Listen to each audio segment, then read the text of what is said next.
This is the best performing gaming laptop I've ever tested. It's XMG's Neo 16, and it's broken most of our performance records. What makes it special is you can easily attach a liquid cooler to boost performance and lower fan noise. But even without the optional liquid cooler, this 16-inch gaming laptop was constantly beating larger 18-inch models on air cooling. And there's way more to it than that. The Neo 16 is just much better this year. And that starts with the build quality, which feels way nicer compared to last year's version. Last year, it was just the lid that was aluminum, but now this year, it's also the interior and bottom panel too, which means the soft rubbery finish around the keyboard is gone. There's a bit less flex to the lid and keyboard now too, but more importantly, the screen doesn't wobble around anywhere near as much as it used to. The middle of the lid sticks out a little, making opening super easy, and the lid goes the full 180 degrees back now compared to last year's 135. The hinges feel super sturdy, even when ripping the lid open fast. Fingerprints show up, but aren't too obvious, and they're super easy to clean with a microfiber cloth. It's not a huge laptop or anything, but it's definitely thicker compared to a lot of other 16-inch models we've tested. But hey, you know what they say, more chunk means more performance. It's still fairly portable at 5.6 pounds or 2.5 kilos, increasing to around 7.9 pounds or 3.6 kilos with the 330-watt charger included.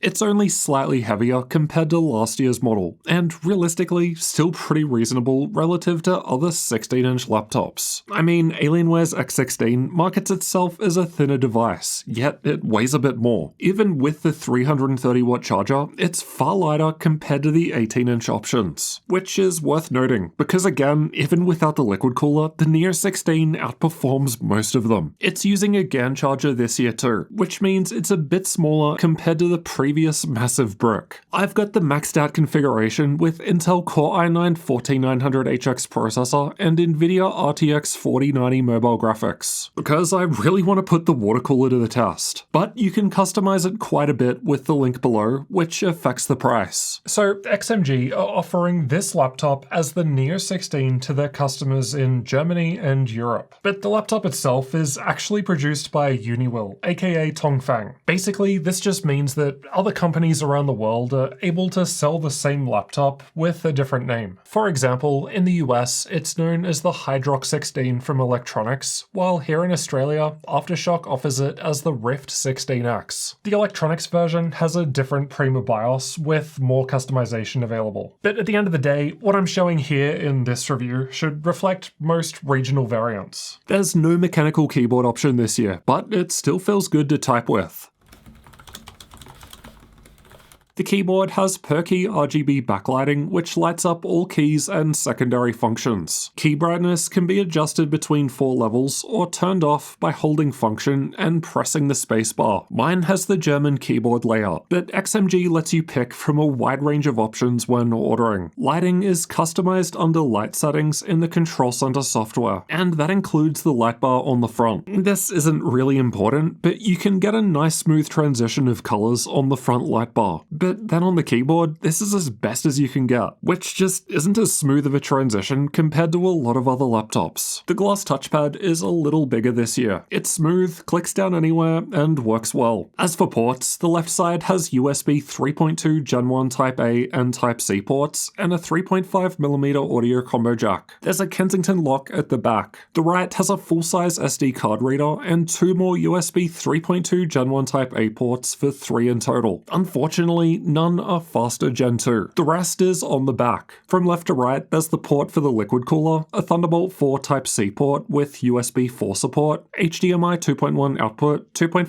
gigabit Ethernet, and the power input on the right. It would have been nice to have some rear port icons on the back so you know where to plug stuff in without turning the laptop around or looking behind, but there's not much space. The Type-C port on the back gets an upgrade this year and can now be used to charge the laptop with up to 100 watts. slots. And that same Type-C port on the back also has DisplayPort 1.4a support for connecting a monitor, and it connects directly to the NVIDIA discrete graphics, which is exactly what you want for VR gaming. And that applies to the HDMI port too, which could run our LG B9 TV at 4K 120Hz 12-bit with G-Sync. Getting inside requires taking out 10 Phillips head screws. The 4 down the front are shorter than the rest. It was pretty easy to open up with pry tools. I'll leave a link to these ones I use below. Inside we've got the battery down the front, 2 RAM slots above in the middle, 2 PCIe Gen 4 M.2 slots for storage on the left, and the Wi-Fi card on the right. Wi-Fi speed was in line with other 6E laptops, but on the lower side compared to others with the same card. But this is still well over gigabit speeds, and plenty for most people. The performance from the 1TB PCIe Gen 4 SSD was excellent, but this will vary depending on the drive you select when ordering the laptop. The speeds from the SD card were okay, but not impressive, as other laptops can do 200 megabytes plus in sequential reads and writes with the same card. The card does not click in and sticks out, so be careful not to bump it. The upgradability score is about as good as it can get for most 16-inch gaming laptops, with the same amount of changes as last year's model. We can change both memory slots, the Wi-Fi card, and both M.2 storage slots, which can both fit double-sided SSDs no problem. The speakers are found underneath on the front left and right corners. They've got some nice bass, but sound a bit muffled and not clear. It sounds way better if you lift the laptop up off of the desk. The latency mon results weren't the best, but not as bad as we've seen from others. The Neo 16 is powered by a 99.8 watt-hour battery. You can enable automatic refresh rate under general settings, then GPU settings, to automatically lower the screen's refresh rate down to 60 Hz on battery to help save power. This makes the screen flash black while the refresh rate changes, and it goes back up to 240 Hz when you plug the charger back in. You could also set iGPU mode to prevent the more powerful NVIDIA graphics waking up, but we tested in hybrid mode, aka Optimus On. You can use the Control Center software to adjust the charging profile. This limits charging speed and maximum charge capacity to help improve longevity of the battery. Battery life was okay, but not amazing, almost lasting for 5 hours in the YouTube video playback test. Still, this is 20% longer compared to last year's Neo 16, and it's ahead of most of the big and powerful gaming laptops that I'd say are its competition performance-wise. Let's check out thermals next. There are 2 fans with heat pipes shared between the CPU and GPU, and there's liquid metal on both, at least for the RTX 4080 and 4090 versions. The 4060 and 4070 use PTM 7958 instead. The pipe for water cooling goes through the block, so you can't see it, but it goes over both the CPU and GPU now. In last year's 2023 model, the water pipe was on top of the heat pipes, and it only went over the GPU, so I'm expecting better results from the newer 2024 design. There are holes for air intake directly above the fans, and air also comes in through the keyboard. Air gets exhausted out of the left and right sides, and from both corners out the back. The Control Center software lets us pick between different performance modes, which from lowest to highest are Balanced, Enthusiast, and Overboost. You can also enable the custom profile for manual tuning, but only Overboost overclocks the GPU by default. Custom mode gives you control over the CPU temperature limit, CPU and GPU power limits, GPU overclocking, and enabling fan boost, which sets the laptop fans to full speed. You can also swap between these modes using the button next to the power button. Its color changes so you can easily see which mode you're in at any time. Or you can go into the BIOS and change it so this button is a shortcut to max out the fans instead. Undervolting is supported through the BIOS, but I haven't tested that here as results will vary based on silicon lottery, aka luck. The liquid cooler is only compatible with the RTX 4080 or 4090 versions, and connecting it is easy. The laptop charger plugs into the cooler instead of the laptop, and then a power cable runs from the cooler to the laptop. Tubes for the water connect between the cooler and the laptop, with magnets helping you line it up and push it in. The design has improved on last year's to be even easier, and I didn't have any unexpected leaks during testing. Just the occasional small drops left behind after disconnecting to wipe up, which is normal. Technically, you don't have to drain the liquid in the laptop when you unplug, as it's using a quick release system, but XMG recommends it for safety when traveling, because any chance of water leaking near electronics is bad. The power button is on the front of the liquid cooler, and both sides let you see the current water level with with a line to filter. You unscrew the top to refill it with distilled water. The cooler connects to the laptop via Bluetooth through the Control Center software. Once connected, you can set 4 different fan profiles for the liquid cooler, which from lowest to highest are quiet, high, and maximum, while automatic uses whatever it thinks is best at the time. You also get some control over the RGB lighting on the cooler. This controls the fan light, which is visible on one side of the cooler. Alright, let's get into the thermal results. We've tested both air cooling and liquid cooling, but we'll start with the air results. The internal temperatures were fine at idle when running on air. The rest of the results are from combined CPU and GPU stress tests, which aim to represent a worst-case full-load scenario. Temperatures were highest in custom mode, which was tested with all power limit sliders maxed out. The CPU was reaching the thermal throttle limit of 95 degrees Celsius, while the GPU was only a few degrees away from Nvidia's 87-degree thermal throttle limit. Closing the lid to dock the laptop wasn't much different to lid open, and the cooling pad I test with, linked below, didn't change the temps much. Custom mode with the fans on automatic was basically the same on the CPU as overboost mode, but custom mode had lower GPU performance. But if we max out the fans in custom mode, we're able to get a fairly big performance boost. CPU thermals were a limit at 95 degrees Celsius here, so that's why setting the fans to maximum gives us a performance boost. That said, overboost mode with the cooling pad performed better without needing to have the fans as loud, as you'll hear soon. Although the CPU was thermal throttling on air, it was also running at around 70 watts, which is on the higher side for this workload from a 16-inch gaming laptop. Maxing out the fans was able to boost the Neo 16 CPU to 84 watts, which is quite high. For comparison, MSI's much larger Titan 18HX maxes out at 173 watts on the GPU and 89 watts on the CPU at stock, so the Neo's performance isn't too different on air, but it's definitely a smaller laptop. The Neo's GPU power was limited to 160 watts in custom mode with the fans on auto, but maxing them out or using overboost mode ran the GPU at 175 watts, which is full power for the RTX 4090 mobile GPU. We can see that the cooling pad and overboost mode allows the CPU to use more power, because it's doing a better job of cooling compared to just setting the fans to max. Now let's look at the same stress tests, but with the liquid cooler attached. Alright, so this highlighted section is the performance mode set on the laptop. For custom mode, I've specified if we're running the fans maxed out with fan boost or not. Otherwise, the last part represents the profile on the liquid cooler. CPU thermal throttling wasn't happening in any mode anymore, and the GPU was a fair bit cooler on water too. We can see that setting the liquid cooler to its maximum profile was able to lower temps a bit, but as you'll hear soon, its pump is a bit louder too. Overboost mode was hitting the highest clock speeds on both the CPU and GPU, which is why we've used it for all of our performance testing. The performance in custom mode wasn't that different regardless of what we do to the laptop's fans or liquid cooler modes. So it comes down to whether or not you want to increase fan and pump noise to get lower temps. The power levels being reached are kind of insane. Overboost was sustaining the CPU at 110 watts with the RTX 4090 maxed out at 175 watts indefinitely. For comparison, last year's Neo 16 with liquid cooler maxed its 13th gen processor out at 88 watts with the GPU at 169 watts. Not only is the newer 2024 model using an extra 28 watts of power over the CPU and GPU, it's running cooler too. Last year's Neo 16 was still reaching 95 degrees Celsius on the CPU with the water cooler, likely due to its water pipe only going over the GPU. Depending on the performance mode, the newer 2024 model was 5 to 21 degrees Celsius cooler on the CPU, a big improvement. Overboost and custom mode gave us similar FPS in Cyberpunk 2077. I've got the air-cooled results in purple and liquid-cooled results in red. Balanced mode uses Nvidia Whisper mode on air cooling and limits FPS to 30, but that's not happening with the liquid cooler attached. The CPU can use way more power in a CPU-only workload like Cinebench, where the GPU is idle. Maintaining above 150 watts on air cooling was impressive enough, but using the liquid cooler lets the 14900HX sit at 205 watts indefinitely. That's crazy stuff. So it's no surprise to see that the Neo 16 is the best performing laptop we've ever tested. Even on air cooling, it's almost scoring 11% higher in multi-core than the next best result, ASUS's larger SCAR 18, while the liquid cooler result is 19% higher. Multi-core performance is 34% ahead of last year's Neo 16 with liquid cooling,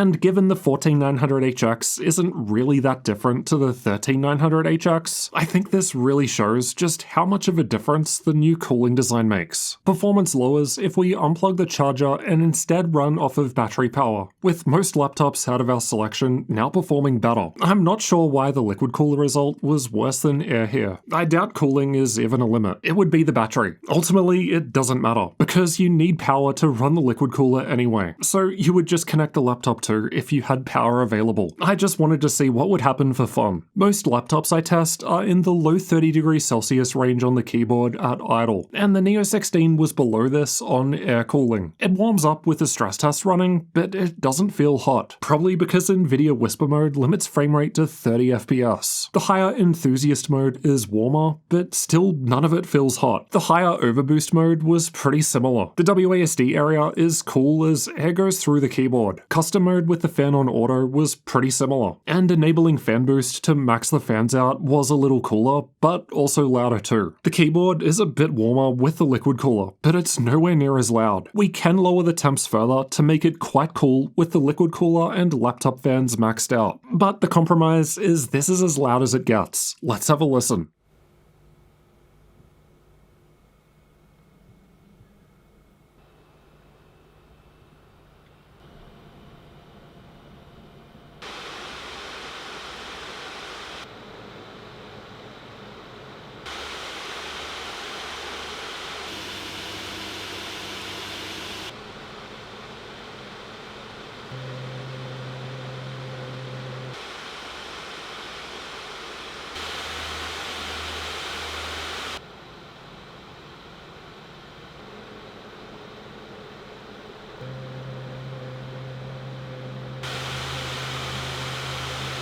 Here's how average fan noise compares in the different modes with different cooling methods. I've got the liquid-cooled results in red and air-cooled results in purple. It doesn't look that much quieter on liquid, but don't forget performance is better and internal temps are lower too. They're about the same with the fans maxed out, so the addition of the liquid cooler didn't make the worst case much worse. It's not just thermals. The screen gets some welcome improvements this year too. Color gamut is pretty similar to last year's model, so fine for gaming, but content creators might want higher. Brightness is excellent this year. The panel is advertised at 500 nits, so I might have just gotten lucky as mine is a fair bit better than that at maximum. Even if we assume 500 nits, it's still brighter compared to last year's 400, and mine is only really beaten by mini LED panels. Backlight bleed wasn't a problem, but this will vary between panels. Response time was okay, but not impressive. For a 240Hz panel, we want transitions to occur within a 4.16 millisecond refresh window, and most of them were slower than this. It's a little faster than last year's screen, but neither of them have a panel overdrive mode. That's why they're not able to get to 3 or 4 milliseconds like a number of other laptops we've tested. I don't think this is a bad result at all. The screen didn't look blurry when gaming or anything. It just could be better with an optional overdrive mode. The total system latency is the amount of time between a mouse click and when a gunshot fire appears on the screen in Counter-Strike 2. The Neo 16 is the fastest laptop we've ever tested here, despite the screen response time not being the best. And that's because it's so powerful, it can make up for the screen by spitting out more FPS, which helps lower latency. This laptop has a mux switch, but it needs a reboot to swap between Optimus on or off. Or you can leave it on hybrid mode and use Advanced Optimus through NVIDIA's control panel without needing to reboot. G-Sync is only available when Optimus is off, but Adaptive Sync is available from the integrated graphics when Optimus is on. There's a 1080p camera above the screen. They've added a physical privacy shutter this year, and it still has IR for Windows Hello Face Unlock. Here's how the camera and microphones look and sound, and this is what it sounds like while typing on the keyboard.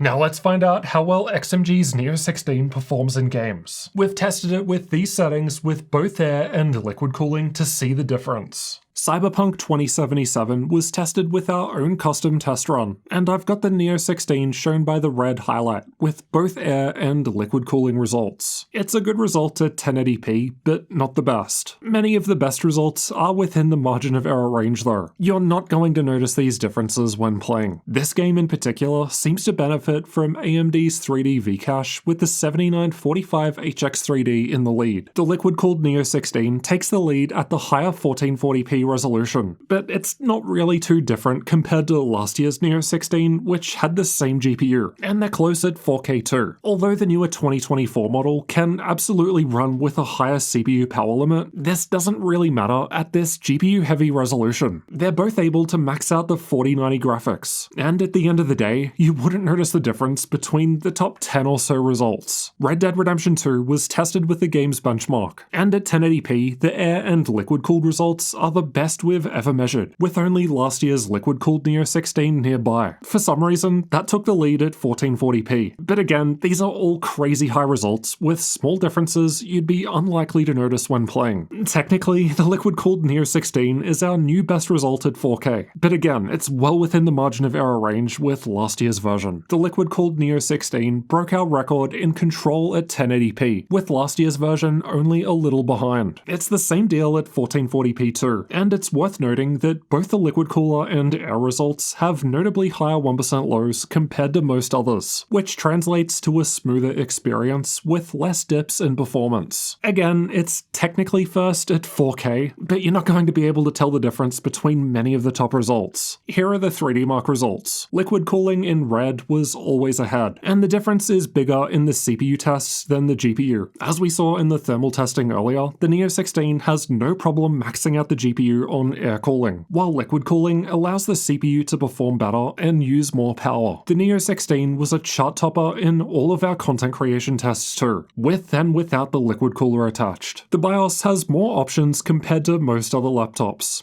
except perhaps Lenovo and Dell, and definitely MSI, who offer unlimited customization. There's XMP support for memory overclocking, CPU overclocking, and undervolting, but you need to enable the CPU Advanced Performance menu in the Control Center software first. Linux support was tested with an Ubuntu 24.04 Live CD. By default, the keyboard, touchpad, speakers, camera, Wi-Fi, and Ethernet all worked fine. Keyboard shortcuts for screen brightness, volume adjustment, and keyboard brightness work, but the button to swap between performance modes does not. Pricing and availability will change over time, so check the link below the video for updates and current sales. XMG are based in Germany, so if the Neo 16 does have a good sale, we'll add it to the /Germany page of our gaminglaptop.deals website. Or if the US version from Electronics goes on sale, you'll find it on the homepage. We update the deals site daily to include all of the latest sales, so make sure you check it out regularly with that link below to save money on your next gaming laptop. At the time of recording, if I select the lowest spec'd option to make it as cheap as possible, we're looking at €1,748. That's definitely on the more expensive side for an RTX 4060, but this is also a more premium laptop than most others. The maxed out configuration I've tested in this video goes for €3,570, increasing an extra €200 if you want the liquid cooler. And if you're spending this much money on a gaming laptop, you're probably after max performance. So the cooler is worth including, but you could always buy it later.